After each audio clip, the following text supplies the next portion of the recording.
지난 6일 열린 초등학교 교사들의 기자회견. 즉각 형사 고발하라! 고발하라! 고발하라! 고발하라! 인간으로서 견디기 힘든 수치심과 공포를 안겨주었습니다. 아니 이게 지금 무슨 일이죠? 제작진은 이날 기자회견에 참석한 교사를 직접 만날 수 있었습니다. 14년차 초등교사 수정 씨. 평온했던 그녀의 교사 생활이 한 학부모를 만나고 흔들리기 시작했다는데요. 아이는 특수교육 대상 학생이고요. 굉장히 유명했어요. 왜냐하면 사이에 대한 9장짜리 A4 용지를, 그러니까 그 글을 인공지능 활용해서 써오셨는데 6학년 담임교사 수정 씨가 학부모 황 씨를 처음 만난 건 지난 2월 개별화 교육 회의 시간이었습니다. 회의 시작과 함께 아들에 관한 자료를 내밀었다는 황 씨. 어머니께서는 보통 대화가 아니라 강의를 시작을 하십니다. 1시간 정도 대화할 자료를 들고 오셔서 이 학생의 특성부터 이 학생이 어떤 미인과 비슷한 성장이 기대가 되는지, 이 학생은 자네와 운의 발달이 다르다 등등. A4 용지 9장을 가득 채운 당부의 메시지. 그 가운데 학부모 황 씨가 특히 강조한 요구사항이 있었답니다.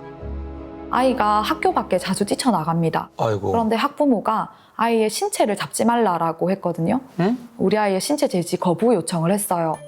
자폐 스펙트럼의 특성상 평소 돌발 행동이 잦았다는 황 씨의 아들. 최근 5개월 사이 21차례나 학교 밖으로 나갔다고 합니다. 아유야. 예. 너무 위험했을 텐데요. 하지만 학교 바로 앞에는 차도가 있고 아이고. 이거 아찔합니다. 그러니까요. 조금만 벗어나면 강변까지 이어지는 환경입니다. 위험합니다. 전동 킥보드가 아이를 아슬아슬하게 피해가는 장면이 있었어요. 아이고. 저희는 기다리는 수밖에 없었어요. 들어오면 안 될까? 들어와 주면 안 될까? 위험한데? 라고 말하고 시각적으로 감시하는 수밖에 없었죠. 근데 본인은 계속 사고가 날 거면 벌써 났을 거라고 말씀을 하시거든요. 아유. 그렇게 위태로운 상황들이 반복되던 어느 날이었습니다. 2026년 3월 27일 금요일 5교시 실가 시간. 네가 학교를 나갈 것이라 하며 뒷문으로 나가려 했지만 선생님은 네가 나가지 못하도록 문을 막으셨다. 그럼에도 이는 계속 나가려고 했고 문을 계속 두드렸다. 문을 쿵쿵거리고 소리를 지르자 저는 너무 무섭고 시끄러워서 길을 꼭 막았습니다. 수업 시간 중 뛰쳐나가려는 아이를 보호하기 위해 교실 문을 잠갔던 수정 씨. 하지만 며칠 뒤 수정 씨는 충격적인 사실을 알게 됐습니다. 저를 감금으로 고소하셨고요. 정서적 감금이라고 표현하시더라고요. 잘 이해가 되지 않는데요. 무슨 일입니까 이게? 학부모 황 씨가 수정 씨를 아동학대죄로 고소한 겁니다. 감금과 고압적 명령으로 아동의 패닉을 유발하는 중대한 아동학대를 저질렀다는 건데요. 오히려 아이를 보호하려고 한 거 아닌가요? 그렇죠. 그러니까요. 다른 아이들이랑 함께 다 같이 있는 교실이었잖아요. 네. 게다가 본인의 자녀를 잠재적 성범죄자 취급했으므로 협박이다. 이건 또 무슨 소리입니까? 참. 그 아이가 제 엉덩이를 주무르면서 웃었어요. 그러면 안 된다라고 이야기를 하자 이제 우리 자원봉사자님의 두 가슴을 양손으로 움켜쥐듯이 이렇게 한번 주무르고 최근 아이의 신체 접촉 사건들이 반복해서 발생하자 담임교사로서 학부모에게 안내문을 보낸 수정 씨. 어떠한 경우라도 교사의 헌법상 기본권인 신체적 자유와 성적 자기결정권을 침해해서는 안 된다. 그날 수정 씨는 황 씨로부터 가정에서 잘 지도하겠다는 긍정의 회신을 받았습니다. 그런데 관리자에게 아침에 가서 저의 징계를 요구하셨고요. 에? 교육청에 전화를 하셔서 민원 접수를 하셨어요. 국민신문고에도 접수를 하시고요. 그리고 이것은 경찰에 신고로도 이어졌어요. 이 안내문이 학부모 입장에서는 협박으로 느껴질 수 있는 걸까? 너무 그냥 당연한 얘기, 네, 다 같이 해야 되는 이제 사회생활 속에서 해야 되는 기본적인 부분이라 억지세 너무하는 것 같아요, 진짜. 선생님들이 많이 피해를 보고 있잖아요, 지금. 반대로 고소를 해야 되는 거 아닌지. 지금 피해를 보는 게 그뿐만 아니라 또 있는 건가요? 또 있죠. 이미 교사들 사이에서 악명이 높았다는 학부모 황 씨. 제가 만난 분 중에 제일 어려운 분이셨어요. 근데 좀 절망스럽기도 하고, 그 다음에 회의감이 느껴져서 거식 증세도 좀 심해지고 아이고. 병원에 갈 때마다 자기 용량이 늘고 있습니다. 한두 분이 아닙니다, 지금. 네, 현재 파악된 피해 교사만 10명이라고 합니다. 아유, 많네요. 심지어 교실 안에서 아이와 함께 수업을 듣게 해달라고 요구하기도 했습니다. 아니 교실에 학부모가 있겠다고 이게 가능한 일인가요? 여기가 일단 저랑 있을 때는 굉장히 안정적이에요. 굉장히 이거는 사실은 굉장히 기술적인 건데, 그러니까 뭐 그거를 다 알아서 하실 분이 얼마나 있겠어요? 네, 그렇죠. 그렇죠. 우선 일단 말씀 너무 잘 이해합니다. 다만 제 생각에는 일단 교실 자체가 모든 학생들이 함께 생활하고 배우는 공간이다 보니까 지속적으로 교실에 상주하시는 방식은 사실은 어렵다고 저는 생각이 들긴 해요. 그렇죠. 그러니까 이 중요한 시점을 넘어가냐 마냐 그런 문제를 두고 봤을 때는 내가 한 학기 동안은 네. 좀 그럼 지금 한 학기를 들어오실 그러니까 저는 그런 생각인 거예요. 학부모 황 씨의 교실 상주는 곧 수업 간섭으로 이어졌습니다. 수업하고 있는데 아이가 없어서 보니까 아이를 데려가서 점심을 먹고 있기도 하고 네? 마음대로 데리고 하교를 해버리기도 하고 또 교사의 교육 방법에 대해서 지적을 하기도 하고 교실 상주를 거부하면 복도에서 수업을 지켜보곤 했다는 황 씨. 아휴. 학기 말에 무단으로 참관한 수업을 보시고는 우리 아이와 이 수업이 맞지 않는 것 같다라고 하시면서 그 수업 내용 전부를 보여달라고 저에게 하셨습니다. 되게 많이 곤욕스러웠습니다. 무려 6년간 이어진 교실 잔혹사. 아이가 5학년이었던 지난해에는 담임교사가 수차례 교체되는 초유의 사태까지 발생했는데요. 학부모 황 씨의 끝없는 민원으로 담임 공석이 된 반. 2년차 교사 은지 씨가 그 반을 맡게 되었습니다. 되게 밝은 신교육 선생님이셨어요. 정말 다정한 사람이에요. 아이들과 함께 학예회를 준비하는 모습입니다. 예. 열심히 하셨네요. 네. 아직 조금 어리시긴 하지만 너무 아이들을 보는 눈빛이 사랑스럽고 너무 좀 좋아해 주시는 게 느껴질 만큼 좀 정성스럽게 아이들을 그렇게 교육해 주시는 모습을 봤는데 아이들도 선생님을 좋아하는 게 보입니다. 네. 많은 이들의 걱정 속에서도 잘 버텨나가던 은지 씨. 그러던 어느 날 밤에 우리 조합원 한 선생님으로부터 우시면서 전화가 왔어요. 입니다. 예. 저 싸움이 없습니다. 아유. 다 포기하고 학교도 그만두었습니다.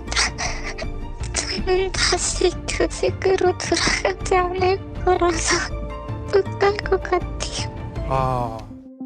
교사들은 학부모 황 씨의 민원에는 한 가지 특징이 있었다고 기억합니다. 이 어머니께서는 폭언을 하시지 않는다. 근데 폭언 없이 정말 피를 말리게 계속 요구사항을 끝도 없이 반복해서 말씀하신다. 문제 아이고. 상황이 발생할 시에 늘 원인은 학교의 조치 또는 교사 역량의 부족, 친구를 자극해서 그렇다. 아, 내가 좀 부족한 교사인가? 라는 마음이 들게 하셨는데 아이가 선생님 죽어라고 폭언을 했음에도 그것을 아이의 마음을 읽어주지 않은 교사의 탓으로 가스라이팅하고 돌려서 오히려 교사가 사과를 하게 만들었습니다. 폭언을 듣고도요. 학부모 황 씨에게 교육 전문가로서 전혀 존중받지 못했다는 선생님들의 증언. 신규 교사 은지 씨 역시 황 씨 민원을 피할 순 없었습니다. 은지 씨는 황 씨의 요구에 따라 그 아이만을 위한 학습 계획표와 학습 자료를 제공했어야 했다는데요. 아이고. 아유. 네, 안녕하세요, 어머니. 그 수업 자료 관련해서 주간 학생만 제가 금요일이나 월요일에 미리 보내드릴게요. 위태로운 나날 속 사고는 순식간에 일어났습니다. 저 아이가 저를 밀쳐서 어. 제가 그 노트북 충전함을 박았거든요. 아프니까 이제 요청하러 가는 사이에 이제 달려 나와서 손을 그냥 꺾어버린 거예요. 뭐 하는 거죠 지금? 결국 영구적인 인대 손상을 입게 된 은지 씨. 아유, 인대를. 평소 아이의 돌발 행동을 우려하던 은지 씨는 학부모에게 가정 지도를 요청했습니다. 그런데 어쨌든 수업 시간에 그 한 행동 때문에 선생님이 이제 당황스러우셨다고 이제 제가 들은 것 같아요. 뭐 이렇게 놀랬다나? 그래서 선생님이 어쨌든 를 지금 이제 잘 모르시니까 그 서로 발표하고 시끌벅적 여기저기서 얘기하고 이런 거를 사실은 불편해해요. 어머님, 저는 통합학급 담임이고 그렇기 때문에 그 학생에 대해서 이해합니다. 그런데 이게 특성이 그러하다고 해서요. 다른 사람에게 공격을 하는 거는 사실 안 되는 거잖아요. 그렇죠. 그렇잖아요. 근데 선생님, 그게 이제 공격을 했다라고 선생님이 이제 지속적으로 말씀을 하시는데 공격의 의도가 아니라 근본적으로 다르잖아요. 다른 애들하고. 아무리 노력해도 극복할 수 없는 벽을 느낀 은지 씨는 끝내 포기를 선택했습니다. 아유, 어떡합니까. 아유, 참. 불가피하더라고. 다음날 내가 교실에 가도 똑같겠구나. 이 생각이 드니까 이렇게 무책임하게 그만두는 것도 용기가 안 나고. 다행히 생명에는 지장이 없었지만 현재 극심한 우울과 불안 증상으로 집 밖을 나서기도 힘든 상황인데요. 사건 이후 학교도 그만두셨다고 합니다. 힘들죠. 그 밝았던 선생님이 얼마나 힘드셨을까요? 예. 지난 1월 지역 교권보호위원회는 학부모 황 씨의 행위는 교권 침해에 해당한다는 결정을 내렸습니다. 이거는 교권이 붕괴된 사건이고 공교육이 붕괴된 사건이다 이렇게 생각합니다. 1호 처분은 서면 사과거든요. 처분이 떨어졌음에도 불구하고 이분이 불복을 해가지고 행정심판을 제기했거든요. 사과를 안 했다고요? 안타깝게도 교보의 조치는 사법적인 강제성이 없습니다. 불복 후 제기한 행정심판도 기각당했는데요. 추가로 행정소송까지 건 상황입니다. 학부모 황 씨는 왜 선생님에게 사과하지 않는 걸까? 실화탐사대 제작진은 황 씨의 입장을 듣기 위해 연락을 시도해봤습니다. 네, 여보세요?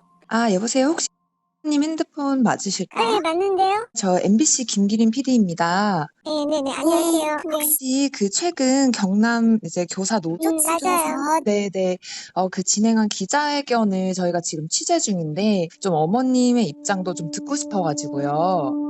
절대 개인적으로 대응할 생각이 없고 수사기관, 그다음에 변호사, 그다음에 등등 단체를 통해서 취재를 거부하며 대리인을 통해 공식 입장을 밝히겠다던 황 씨는 제작진에게 한 통의 메일을 보내왔습니다. 자녀의 정서적 안정에 악영향을 끼칠 수 있으므로 언론 대응이나 입장 발표를 하지 않겠다고 밝혔는데요. 그런데 취재 중 제작진에게 다급히 걸려온 전화. 황 씨 아들의 현재 담임교사 수정 씨였습니다. 무슨 말씀 하실까요? 네. 제가 오늘자로 추가 고소를 당했거든요. 네? 추가 고소요? 네? 제명은 장애인 차별금지법 위반인데 내일은 또 아마 시청에 신고를 할 수도 있겠죠. 그래서 참담하네요. 네, 아동학대, 모욕죄, 협박죄에 이어 벌써 4건째 고소인데요. 전날에는 선생님이 문자에 히읗히읗을 썼다고 교육청이 민원을 넣었답니다. 아이고 진짜. 교사들을 옥죄는 악성민원 전성시대. 전문가는 이 현상을 어떻게 바라보고 있을까? 학교나 선생님에게 뭔가 이제 타격을 주려고 하는 부모님들은 본인이 약자라고 생각해요. 그리고 당연히 이제 피해를 크게 입었다고 생각하고 여러 가지 방법을 동원해서 이제 자기와 자기 자녀에게 맞춰주기를 요구하는데 뜻대로 되지 않으니까 있는 일 없는 일 또 있는 법 없는 법을 모두 끌어들여서 피해를 막 보상받고 싶어하는 그런 약자의 심리, 피해 보상의 심리, 사회에 대한 뭐 일종의 요구까지 그런 게 다 담겨진 그런 행위라고 생각해요. 악성민원으로 피해를 보는 것은 교사뿐만이 아닌데요. 방송국에서 나왔는데 친구들한테 물어보고 싶은 게 있어가지고 혹시 잠깐 얘기할 수 있을까요? 괜찮아요? 우리 친구들 학교에서 제일 좋아하는 행사 같은 거 있어요? 저는 소풍이요. 저도 행체요. 그럼요. 행정 체험 왔어요. 운동이요. 맞습니다. 소풍 갈 그날만 기다렸잖아요. 예. 이제 한 번으로 줄었어요. 왜 그렇게 됐어요? 그 소풍 갈 때 애들이 위험해가지고 그런 거 아닐까요? 그 학생들이 지면 세방. 하고 주변에 있는 아파트들에서 민원도 많이 들어오고 있어요. 뭐 학교에서 왜 안 가게 되면 이유가 뭐예요? 인원 때문에. 아쉬워요. 너무 아쉬워요. 추억과 경험을 잃어버린 아이들. 과연 누구를 위한 민원일까? 실화탐사대는 현직 교사들의 생생한 증언을 듣기 위해 자리를 마련했습니다. 연차도 지역도 다른 6인의 교사. 그들의 솔직한 심정을 물었습니다. 억지 생태 현장이다. 이렇게 보시면 되겠습니다. 그리고 그 어머니들이 하시는 말씀 있잖아요. 자기는 악성 민원으로 생각해 본 적이 없다. 그렇죠. 난 질문, 다 정상이야. 나는 걱정과 염려를 학교에 그렇죠. 질문한 것이다. 네, 대단히 정상이야. 땡땡 선생님이 출산 휴가를 들어가신다. 가정통신문을 보내고 그랬더니 이제 부모님들이 교무실로 전화 빗발치시는 거예요. 그 선생님 왜 출산휴가 들어가냐. 에? 그럼 어떡하냐. 그럼 교실에서 애를 낳나? 근데 또 최근에 보면 또 어떤 선생님 그러시는 거예요. 어떻게 선생님 지금 6학년이 아이들한테 얼마나 중요하시긴지 아시죠? 올해 임신하지 마세요. 맞아요. 무슨 얘기입니까? 그것도 있어요. 선생님 그 특정 브랜드의 핸드폰을 쓰지 말아주세요. 에? 아이들이 아이폰 쓰고 싶어 한다고. 선생님들에게 억지 민원은 일상이 된 지 오래. 상상을 초월합니다, 정말. 아유. 악성 민원의 끝은 반드시 아동학대 신고로 따라옵니다. 왜냐면 너무 쉽거든요. 정서적인 아동학대라는 게 저희끼리 얘기할 때는 우리 아이 기분 상해죄예요. 아이고. 그런데 보통 일반 사람들이 이렇게 생각해요. 선생님은 아무것도 안 했는데 왜 겁을 먹어요? 그냥 넘기면 되잖아요. 어떻게 넘깁니까? 그걸 갖다가 빌미로 해서 이 사람이 언제 나를 고소할지 모르는데 선생님들이 진짜 무서워하는 거는 죄를 져서가 아니라 죄를 지지 않았다는 것을 판결받기 위한 시간이 6개월에서 1년 걸린다는 걸 알고 있어요. 그렇죠. 네. 일부 학부모들의 악성 민원은 더 이상 교사들이 감당할 수 없는 수위에 다다랐습니다. 그래서 어느 순간부터 전 어떤 생각을 했냐면 아무 말도 하지 않겠다. 어떤 말도 하지 않겠다. 굳이 내가 이 아이를 바른 길로 이끌기 위해서 내가 이런 고통을 당하지 않겠다. 라는 생각을 많이 했습니다. 내가 너무 억울한 것을 죽음으로밖에 증명을 못 하겠는 거예요. 나는 지금까지 정말 잘못한 게 하나도 없고 열심히 살아온 죄밖에 없는데. 무분별한 무고성 신고들로 아동학대로 고소당한 교사라는 꼬리표를 달고 지내야 한다는 선생님들. 왜 그들은 보호받지 못하는 걸까?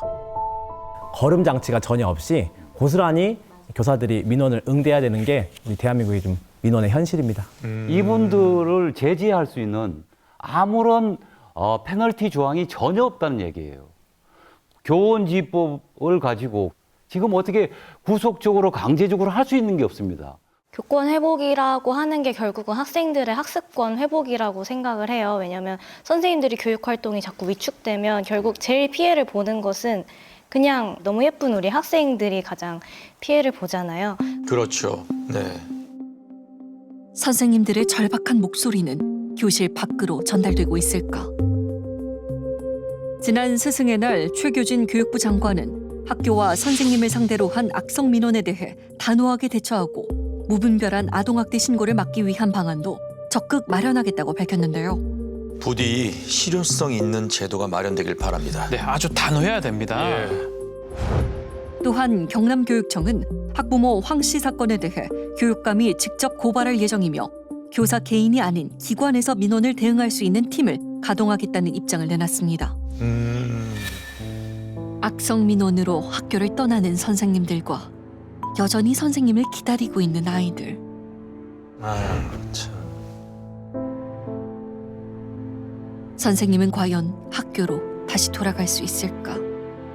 여전히 저는 그 학부모의 영향력에서 조금도 못 벗어났거든요. 이 상태로는 돌아갈 수는 없을 것 같아요. 달라지지 않는 한 또 겪으러 가지는 못할 것 같아요. 학부모 황 씨는 현재 해당 초등학교 교장 선생님까지 아동학대로 고소를 한 상황인데요.